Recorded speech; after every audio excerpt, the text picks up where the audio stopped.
Today we're going to be looking at Ganesha, Mm-hmm. and specifically the connection between spirituality and Ganesha. And we'll be exploring that in detail. So even if you're not familiar with spirituality or with Hinduism, don't worry, stick with us. And Mm-hmm. I think you'll find this really interesting. So you've probably seen images of Ganesha before, right? Yeah, The elephant-headed deity. absolutely. And, maybe wondered, what's the story there? Sure. What's the meaning behind all that? Yeah, and to really understand Ganesha, you kind of have to start with the bigger picture of spirituality itself. Spirituality doesn't have to be tied to any one religion. It's really just that human desire to connect with something larger than ourselves, to find meaning and purpose in our lives. So it's not so much about, rituals or doctrines. It's more about this inner journey, this way of seeing the world and our place in it. Exactly. Yeah, it's about asking, those big questions like, what's the meaning of life? What's my purpose here? What connects us all? Hmm. And in a lot of Eastern traditions like Hinduism, this idea of connection is kind of woven into everyday life, like even the greeting namaste, right? Right. It's like acknowledging a shared spark of something sacred in each of us. That's beautiful. That's a beautiful way to put it. And speaking of Hinduism, that's where Ganesha comes in, right? Yeah, He's this really beloved deity, absolutely. often known as the remover of obstacles, the god of wisdom and prosperity. That's right. And it's kind of fascinating how his very form embodies these qualities. It's almost like a roadmap to a fulfilling life. Yeah. The elephant head, the large ears, the small mouth, that iconic pot belly. I was going to ask about that pot belly. It always makes me smile. I'm guessing it's not just there for aesthetic reasons. Yeah, no, it's all symbolic. Like, for instance, the large head and the small eyes represents thoughtfulness and focus. And then the large ears coupled with the small mouth, that symbolizes listening carefully and speaking thoughtfully. So he's like the embodiment of all those wise sayings, think before you speak, listen more than you talk. And I'm starting to see how his form really reflects those qualities that we associate with wisdom. Absolutely. The thoughtfulness, the listening, the careful consideration. Yeah, and even his trunk signifies, versatility and adaptability. It's that ability to navigate different situations, to bend without breaking. Okay, and that pot belly. I'm really curious about that one. Well, it's not just about a love for sweets, although that is part of the imagery too. That potbelly represents digestion and reflection, not just of food, but of information and experiences. It's about taking the time to process things, to learn from our experiences. And grow. I'm starting to see a pattern here. All these qualities, thoughtfulness, careful listening, adaptability, reflection, they're not just random traits. These seem like the very qualities that could lead to both material and spiritual success. It's almost like Ganesha is a guide, showing us a path to achieving those things. Yeah, he's not just handing out good fortune. He's embodying the principles that lead to a fulfilling life. And this isn't just in Hinduism. Think about, successful people across all walks of life. They tend to embody those qualities of thoughtfulness, good listeners, adaptability, and being reflective. Okay, so now I got to ask the obvious question. Right. Why an elephant? Why not a lion, a tiger, or some other really powerful animal? Yeah, that's where it gets even more interesting. The choice of an elephant for a deity is incredibly deliberate and symbolic. Elephants are known for their intelligence, their emotional depth, their complex social structures. They even display problem-solving abilities. Wow, so it's not just like a random choice for a cool-looking deity. There's a real depth of meaning behind it. It's like the creators of this imagery were saying, pay attention. There are layers here. Yes, exactly. And think about elephants' persistence. Their ability to overcome obstacles in their search for food and water, that aligns perfectly with Ganesha's role as the remover of obstacles. It's that never-give-up spirit. And I can't help but think about their size and strength, too.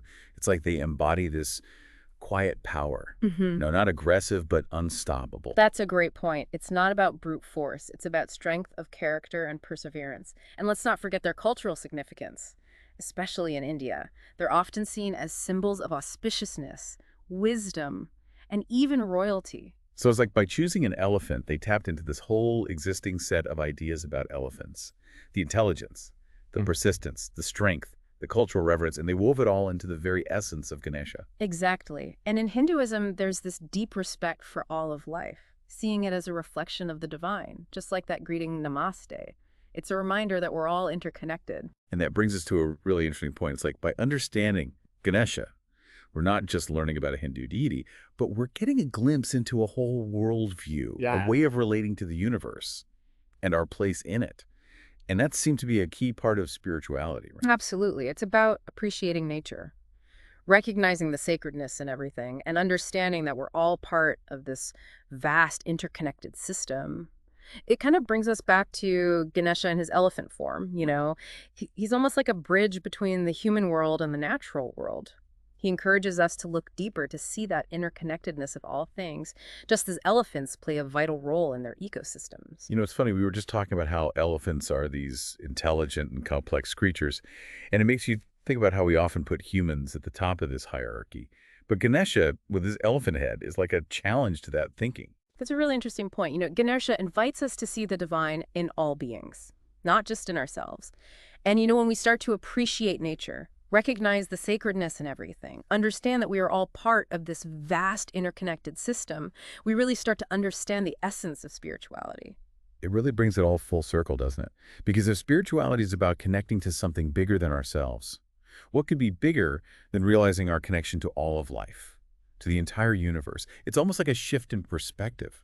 It is a shift in perspective, and it's not just a philosophical concept, this realization of oneness, of interconnectedness. It can actually change the way we live our lives. So how do we actually apply this? What does it look like to take these insights about Ganesha and spirituality Yeah. and put them into practice in our daily lives? I mean, it's one thing to talk about it, but how do we live it? Well, for one thing, it encourages us to be more mindful of the impact we have on the world around us. Just like Ganesha removes obstacles, we can look for ways to remove obstacles for others, to contribute to the well-being of the whole. It's about thinking beyond ourselves. So it's like shifting from a me perspective to a we perspective, considering how our actions affect everyone and everything around us. That's a big change, but it feels important. Absolutely. And it's not just about our actions. It's about cultivating qualities like compassion, gratitude, and generosity. These are all qualities that naturally flow from a sense of interconnectedness. I love how it all ties together. Ganesha, with his elephant head, reminds us of our connection to nature, to all living beings. And this understanding, in turn, helps us develop the very qualities that Ganesha represents: wisdom, prosperity, and the ability to overcome obstacles.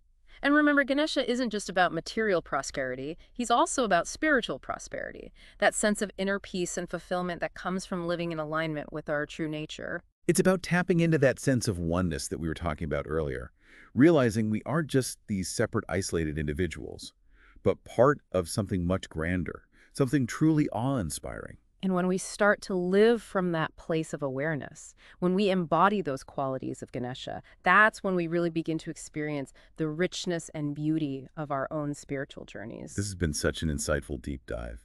Exploring Ganesha has given us such a tangible, almost playful way to grasp something as profound as spirituality.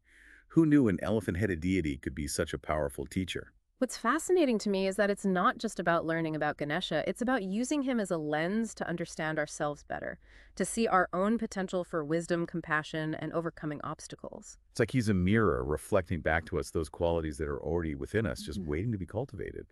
And that, it seems to me, is at the heart of what spirituality is all about, that inner journey of growth and discovery. Exactly. And like any journey, it's going to have its challenges. But that's where Ganesha comes in again, reminding us that obstacles aren't meant to stop us. They're meant to help us grow stronger, more resourceful, and more resilient.